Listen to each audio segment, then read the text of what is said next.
From one retail investor to another. This is Trader72. Welcome back to my YouTube channel. It's been a little while. I've had a little mini 3-day break. I was on a course for my other job, and I had to go and complete that. And I am now officially back in play and back in the market. So I've had kept an eye on it for the last few days, or this week anyway, and it has been another interesting week. But this time, all in the green, it seems. We have got record highs on the S&P and the Nasdaq, which is great news. But where will this go? Obviously, certain escalation on the Middle East at the moment is definitely helping out. But we'll come back to that another time, perhaps towards the end of the show if we've got time. At this moment in time, we are going to do a deep dive on one of my favorite stocks, which I own. And it's been quite a painful journey, if I'm honest, but it is a terrific company, and it's been, I think, very much potentially unfairly bashed due to the SaaS apocalypse that's been happening for the past year, and the devaluation of a lot of very decent companies based on potential fear. So Adobe, as you can see from the screen, is going to be the one we're looking at the moment. This is a stock that I've owned for nearly a year now, or just about under a year. And we're going to go through today the business model, the core product, the ecosystem, the moat strength, the AI impact, obviously the opportunity versus disruption, financial quality, and obviously the rest of it just kind of flows through the valuation, and finally my margin of safety, and my final call of thoughts really on the stock itself. I like to give you guys a little bit of an idea again of where I feel this sits, and this is nothing to do due to the fact that I own the stock. I'm trying to be as neutral as I can to you guys. This is really about, for you, some of you maybe channel towards people that are learning or start to come into retail investing, or people that may be slightly down the road. And I'm trying to give myself, give you guys a little bit of an idea of what I experienced for the last 11 years as a retail trader. I'm a very small retail trader. I don't make lots of money. I mean, I make money a little bit, obviously, from it, but it's not my primary income. But I do love doing it. It started as a hobby and then got into it and in and out of it for the past 11 years. So please don't obviously just copy my trades. I'm not a financial advisor or banker. I have no background in finance. This is something that I've learned along the way. So please do your own due diligence going forward. So let's, without further ado, work out to the first step. Adobe, the ecosystem. What is Adobe? What is the company? Now, I know Adobe quite well because I have been working for the past 30 years in the film industry. It's been a product that obviously the creative services of my business has been using as a main player. Predominantly recently, obviously, Premiere Pro, which is one of the biggest editing tools used in the industry or the film industry, as well as obviously other companies. So it has become obviously bigger than just a editing tool, and we'll come to that in a minute. So the business model is a subscription model, meaning that people pay money every month towards their subscription or towards Adobe itself, as a bit like what you do with rent or paying bills. It is a prescription that you buy as a service, and you pay every month into a bank account, or to them, obviously to their bank account even. So Adobe generates most of the revenue through subscription services to its Creative Cloud and document cloud. So obviously they've got Premiere Pro, Acrobat, Photoshop. Most of you will know of these products. They are TAM, which is TAM, total addressable markets. It's in the pond. They're swimming in getting bigger or smaller. Obviously, they are competitive. They've got a competitive landscape. They have got digital content creation growing to $200 billion TAM, as demand for digital content creation and collaboration and productivity software continues to increase. As we said, it's Creative Cloud, it's got Document Cloud, and it's got obviously many things. So it has obviously competition, as you can see from there. We'll come to that in a minute. And of course, the moat that they have will be obviously something that we need to discuss in terms of network effects, switching costs, and brand power. So that is the ecosystem of Adobe as it stands at the moment. So the products that they own, and you'll know most of these, but they are used by most of the population. And again, this is talk about the moat and the actual network effects of what they own. They have Photoshop, Illustrator, Premiere Pro, After Effects, Lightroom. I can see there Acrobat, and obviously Firefly, which is the latest AI software that they use, which I feel is very much part of Adobe now and is improving with Adobe along the way, which means that when people say about the fact that Adobe's been wiped out by potentially, you know, Anthropics or Claude Anthropics or so forth, that I feel is potentially not the right answer and the right way to go about it in terms of talking about Adobe and the fact that obviously Adobe are losing that market. So again, not particularly I agree with that situation, but this is all the products that they own. So this is a tremendous amount, and I feel this is potentially, you know, a massive moat in terms of market share. So moving on to the next part of it. So this is Adobe's numbers there. And as you can see, you know, in terms of making money, it has over £7 billion worth of free cash flow, which obviously, as you guys know, free cash flow is king in any company. It means that that's the money that they reinvest in the company to pay dividends, shareholders, also debt, if they have to, any leverage debt, and also going forward in terms of expansion or you know, buying out other companies. So at the moment, it's sitting on 7 billion plus in cash, which is absolutely outstanding. On average, it was holding at 5.5. So you can see that the cash within the company is increasing over the last 5 years. Also, you know, obviously in terms of revenue, it's pretty much up as it stands, and the net income is gone from 4.6 to 5 billion for the past 5 years. Now, the P ratio has slightly changed. It's currently at 14, so this is actually needs to be updated. And I feel that that obviously is pretty cheap. Now, in terms of margins, and this is where I think it really is important to look at and highlight, is gross margin is at 88 to 90%. That is what the company makes as a gross before tax on the margin of their markets. That is outstanding. The profit margin after everything's been taken out in terms of depreciation and obviously taxes on top of that, is the profit margin is trailing at 26 to 27%, which is again outstanding numbers. Now, we all know that my ROIC, the return on investment, is important to my criteria. You all know that my limit is 10%, as my anything over 10% is good, and clearly Adobe have over 40% at this moment. So again, another bunch of outstanding numbers. So I don't think there's any question mark over really the situation in terms of money and spreadsheets of Adobe as it stands. I think you've got to be reasonable to think that actually Adobe is pretty cash rich and pretty much prints money as it stands at the moment with the market they own. So again, the growth revenue over the past few years, as you can see there, has grown tremendously as well.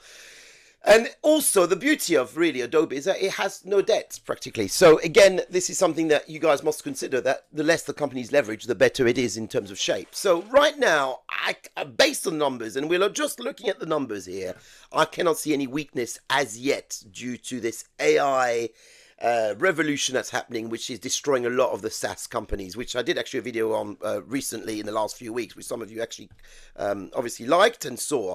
So at this moment, really, I don't see any weaknesses as yet. There is obviously another set numbers coming up shortly. The earnings season in the States is now about to beginning, and we shall see if Adobe will be affected in that next quarter. But I don't think we should be looking at Adobe as quarter to quarter. We should be looking at companies from year to year and see where they're at the moment. So that's the close numbers as it stands. So in terms of Adobe's pros and cons, and I think this is important to kind of understand, you know, there's always two sides to everything, and I think you guys, again, need to do your own homework on this, not just obviously take this literally as it is. And I think everybody's got their own opinion, and if you do enough research, you can find obviously pros and cons against every company, including the big Mag 7s. So let's go through them just briefly in terms of where we think Adobe will be in 2026 going forward. So revenue cash margins that remain elite. We just established that. Adobe continues to generate strong, consistent cash flow with high profitability. So I've just done that, and that's a big tick.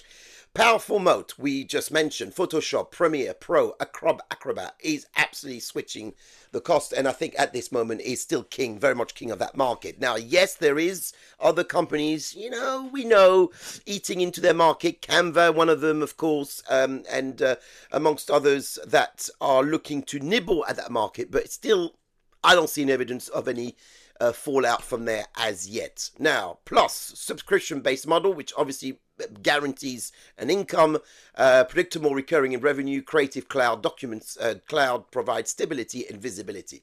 AI integration. Now, this is a key point, and I want to remind you guys that again. For me, Adobe, has Firefly, which obviously is AI. It's not being disrupted. It is actually enhancing the product and the editing software. And it is pretty much building a room. People are shooting less and increasing their chance of AI and producing AI. And I think Firefly is part of this. So when I hear that Adobe will be losing its market share to Claude or Anthropic or any of the ChatGPT or any of the OpenAI side, well, that has to be questioned at this moment. I think that the fact that Adobe is on the ball and joining in the AI revolution, I think should be looked at. And I think this is something that a lot of people are missing the point with Adobe. And I do come from that industry, so I understand that I might be slightly biased, but I am not. This is the situation as it stands on paper if you actually do your research and find out that. Brand and ecosystem strength. Adobe is still the default choice for creatives. That is absolutely correct as well. In my industry, most people don't use Canva. Editors, professional editors that do film business, commercials, broadcast TV, all edit still on either Avid, which is another one of the big ones, the big boys, or Premiere Pro, After Effects. So that is clearly a choice made by the creatives in that industry. And to finish off with, efficiency business model with ROIC, return on capital with minimal capital requirements. So again, a big plus. Now, going against the cons and the risk. Clearly, one of the big issues that they still haven't replaced the CEO that's been there for 18 years and really made Adobe to what it is today. Long tenure can lead to slow innovation at the top, potential lack of fresh strategic thinking, increased risk if leadership transition is mishandled. So who will be the next CEO is going to be a key point to where I think Adobe will go next in terms of share price and where it may go. So I think we've got to kind of keep a very close eye on that, and that could be definitely an issue going forward if they don't choose the right man. But I'm hoping that with their experience they will. AI disruption, yes. Now, we've been talking about this. Tools like Midjourney, OpenAI, image models, and Canva, all great products. I've actually kind of used some of it myself, ironically. I know it's a little bit of a contradiction in itself, but I will say that these products are at a very early stage still, and I don't think they're to the standard of what Adobe is in terms of quality. Simple as that. So that's my opinion. Again, you guys need to work out if that's what you believe that as well. But again, working in the film industry for as long as I have, I don't think that Canva and Midjourney are being used by the professional. And even by the local, maybe the YouTube influencers use them on and off. But again, I think in terms of software quality, Adobe still wins that one. Risk of enough tools replacing parts of Adobe. We know pricing pressure could emerge over time. True, absolutely, that could be for sure. SaaS saturation and growth deceleration. Core markets, creative professions already high, penetrated. Growth is naturally slowing versus earlier years. For sure, the expansion has slowed down a bit. Still not seeing that much evidence on the numbers, but hey, it is what it is. Expansion needed depends on upselling and new AI features. So still exposed to, obviously Adobe is still exposed to macro slowdowns in marketing, design, and budget. So that's the pros and cons of Adobe. So let's listen to a few of the experts really in terms of the software sector and what they think of the AI disruption on some of those companies that we talked about. Adobe is the latest software company to reshuffle leadership as these fears of AI disruption hammer that sector. Our Seema Modi is back from DC with more on today's Tech Check. Hey, Seema. Well, Carl and Sarah, it's clear that AI is prompting some major leadership changes. The latest is Adobe CEO Shantanu Narayan, who announced last night he is transitioning out of his role once a successor is found. He led Adobe for 18 years successfully through the cloud transformation. But with AI becoming a bigger threat, investors have been left impatient. The stock is down about 60% from its record high. Despite new Gen AI capabilities in the latest quarter, annual recurring revenue did decelerate. So again, this is what's been happening. The change of leadership is a concern, especially when somebody has been there for so long. And to replace him will be obviously very difficult to do so. So I think this is something to think about. Adobe faces mounting analyst skepticism. That is also something that I've noticed about the Adobe stock, is that it is under pressure from various different analysts who seem to not take a dislike to the stock, but don't seem to understand the stock, or seem to think that because there's other issues at hand with the AI revolution, that automatically Adobe is going to be finished within X amount of years and going to be submerged by smaller players and the AI revolution. Again, this is something that I don't believe in. And I think the stock is currently hovering at the 52-week low due to that. And it has been absolutely hammered over the past few years, especially by analysts. Adobe Firefly. Again, video imaging, this is on the positive side. And again, we are just reiterating already what we discussed. It's good to see, obviously, physically what we're talking about here. Generative AI began an ordinary idea. It takes a prompt, get an image, and this is what AI can do, what Adobe's Firefly can do. It can literally transform a scene without shooting it.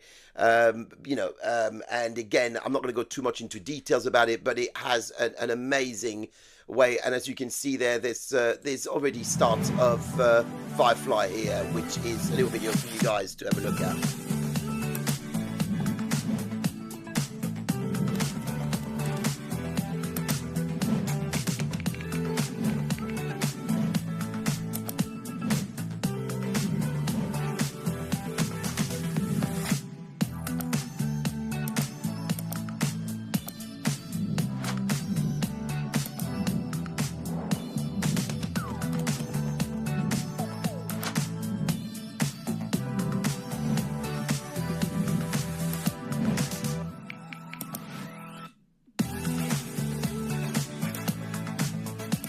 As you can see, again, amazing stuff that you can do with Firefly now, and this is only just the beginning, and I think it will grow into something that will be indispensable to professionals within the film industry. So, Adobe's strategic evolution there, really, and again, I'm just explaining, there's obviously Copilot to Creator transition. That's something that Adobe can be looking at. Phase 2 is from Gen I to Agentic AI in 26-27. That could be something interesting for Acrobat and Agent. And phase 3 will be customer zero platform strategy. So again, OpenAI, AI brands, Adobe Fly, Gemini could all be cooperating together. So solve corporate AI readiness gap, open commercial safe and AI ecosystem. The potential of Adobe going forward with AI, or a combination of AI or an association with AI, can also be happening with other companies. And I wouldn't be surprised actually in the long run, possibly Anthropic might do a deal with Adobe, or OpenAI might do a deal with Adobe eventually, which hopefully will then put Adobe back on the map.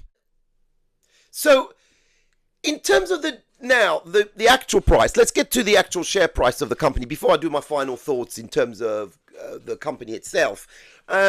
The discounted cash flow at the moment, obviously, as you know, I do like to base my intrinsic price, which is the true worth price of the stock itself, not what the market gives you. And obviously, this is based on growth and what will be the growth for the past 10 years and the future 10 years of the company. So again, it's subjective in terms of where you want to be, whether you want to be conservative or you want to be quite aggressive in terms of what the company will be earning. Now, various people have various different ideas of the actual intrinsic price. At the moment, really, if we're looking at the average price growth for the past 5 years has been, as you can see there from this show, 9%, and the last 10 years, 19%. But obviously, it's had issues recently a little bit in terms of earnings, but this is very conservative. I think a 2% growth increase with a reverse DCF of 5.2, which is what the markets are actually factoring in. And I think, again, that's very harsh because I know for a fact that the growth of the stock can be between 2 to 9%. So that, again, will be depending to you guys what you feel the company will do in the next few years, or especially for the next 10 years going forward, and or even the next year for that matter. So at this moment, being very, very conservative, if we go at 0% growth, right, we're looking at 373, which is still a 46% upside on the stock. Medium would be 2% growth. Again, being I feel very conservative on that. We're looking at 68% growth, and a very high, which again, high, I would, argue that one out really. Arguably could be, is doubtful. I think that they're only going to have a 4% growth, but still, we'll be looking at nearly $500. I keep saying pounds, sorry, apologies, but I am from the UK. 95% upside. But the reverse DCF, what the actual market are pricing is minus 5.2%. So you can see that the growth prospect between the two is there, apparent, and obviously cheap. So that gives it an intrinsic price of $430.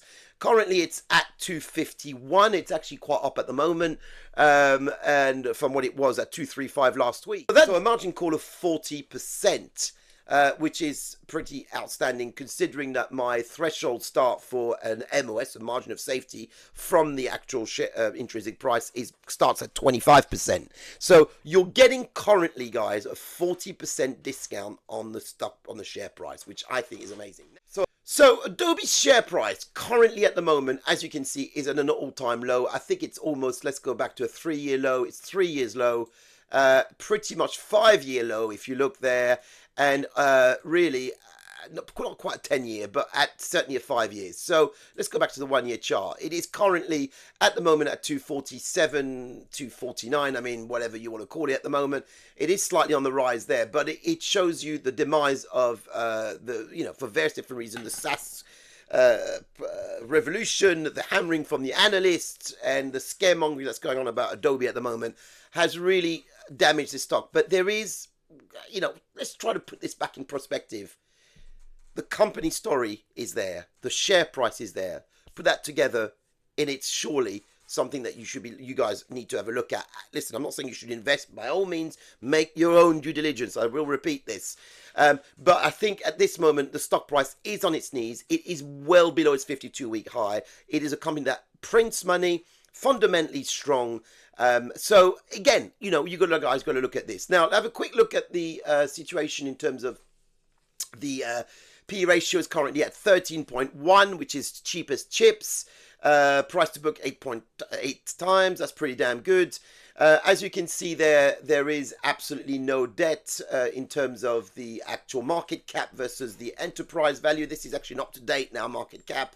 It does have a slight amount of debt, but I don't think it's fairly minimal, and it will pay it back. It pay it back quite quickly. I do like a company that has a very low debt to equity. Anything under 1 means that the company can pay back its debt pretty quickly. In terms of EPS, now the EPS is something that the earnings per share you guys should be looking at closely, and that is looking like it's going to be the next 2 years. It's going to be amazing. 23, 49, 26, and 29. So there's an improvement year on year on the earnings per share. So that is something to bear in mind for sure.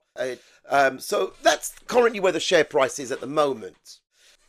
So my final thoughts, guys, and this is obviously only my own, done for my own research and my own way of thinking things through with Adobe at the moment as it stands. So we're going to recap very quickly. I've kind of pretty much said my piece. I think you guys kind of know where I'm at the moment in terms of, is it a buy, is it a sell, or is it a hold even for that matter if you're having it at the moment. I'm certainly holding it because I've already got quite a substantial amount of shares on Adobe, and I just want you guys to have another look at that, make sure that maybe, double check. But as it stands now, no signs of weakness in terms of the numbers. The moat remains strong, no doubt about it that the castle and the moat hasn't been attacked. It might have been slightly ambushed here and there, maybe a slight arrow through it if I'm going to go to the basics of it, but at this moment I don't see any issues there. The subscription model is resilient. Adobe has adapted well to AI through Firefly. We've established that as well. The risk, leadership absolutely needs to be sorted ASAP. We are demanding this as shareholders. I think we need to know who is going to take over, and we are waiting on this. I'm assuming there's going to be some kind of announcement soon, and let's hope they get the right person. As we've discovered, someone like Nike, who is a well-established company, when you don't get the right CEO, or even Burberry, it can be a disaster. So we need to work that out. SaaS maturity, yes, obviously is an issue. There's always going to be that issue around it, whether or not SaaS can overtake some companies in the next few years. That's well documented. AI competition, absolutely, as well, goes into the same situation there. From a valuation point of view, we're looking between anything between 30 to 60% off, which means it's currently a bargain.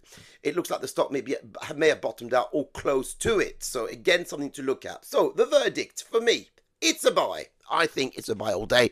It's a wonderful company with great products, great fundamentals, and it's cheap. So that for me is a double buy.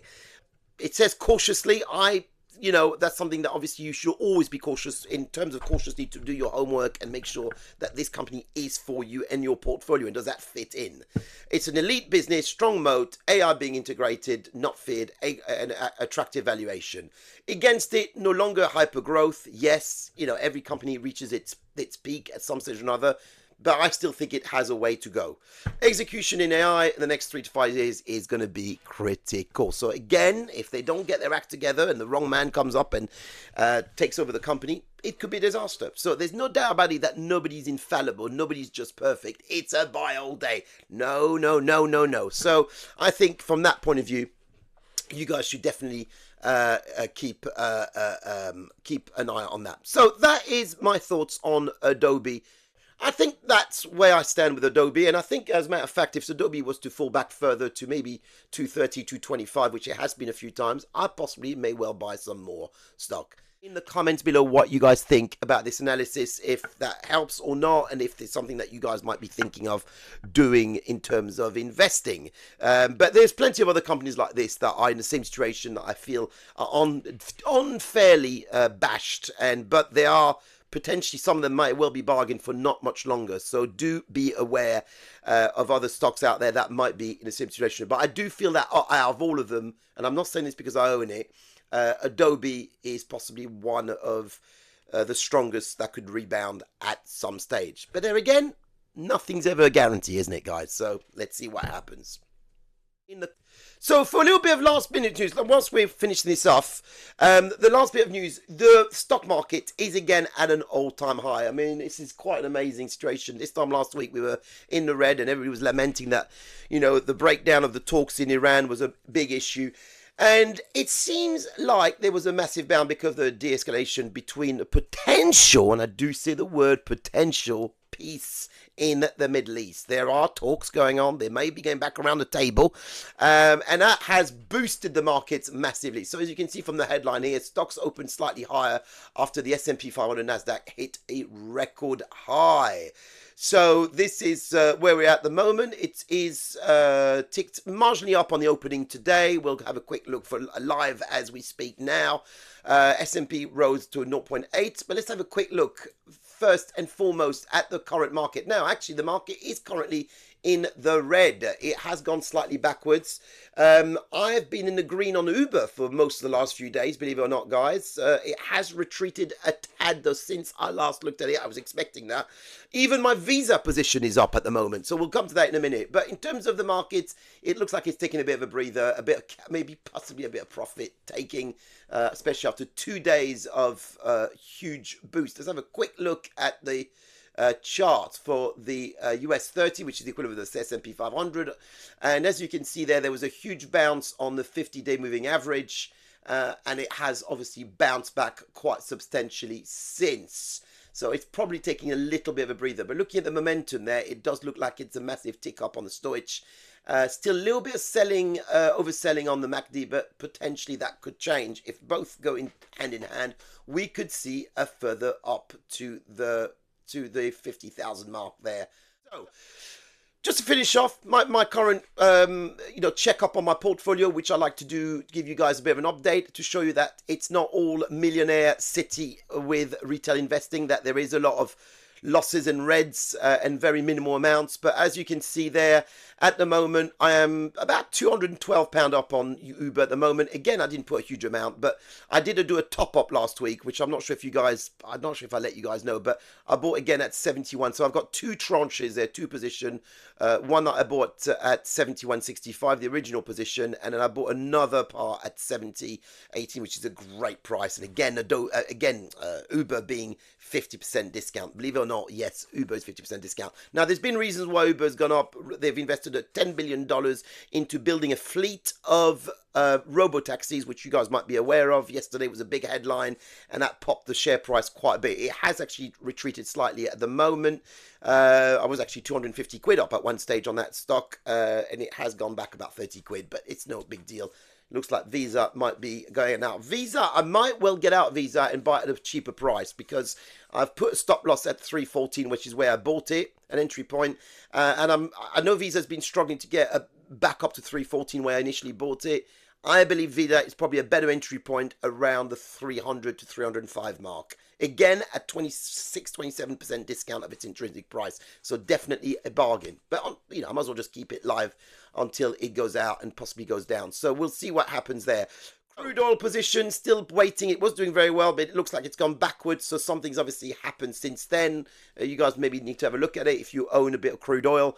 It's not normally something I would do, but I felt like it was worth shorting the position, which means oil going back down to its original price. Have been waiting for nearly 4 weeks for that now. I did not expect it to go on that long. I don't think most of the market did either. And as you can see, my biggest loss, which is a secondary account that I own at the moment. I have got another account which is obviously slightly better than this. This is just one I started recently. Adobe I've kept throughout, and I'm obviously, as you can see, quite down on Adobe at the moment, which obviously I bought at 383. But it's a game of patience, guys. This is what value investing is all about. Waiting and seeing if the price matures eventually. So, from one retail investor to another, it's Trader72. And please subscribe and like. Very important. Any comments below on what I've just done, whether it's good or bad, I always appreciate it. I do believe that you don't get good or bad. You don't improve in either direction. It's something that's important to me. I do enjoy doing it. Whatever people watch me or not, it's a good way for me to recap on what's going on. So, over and out. On to the next one.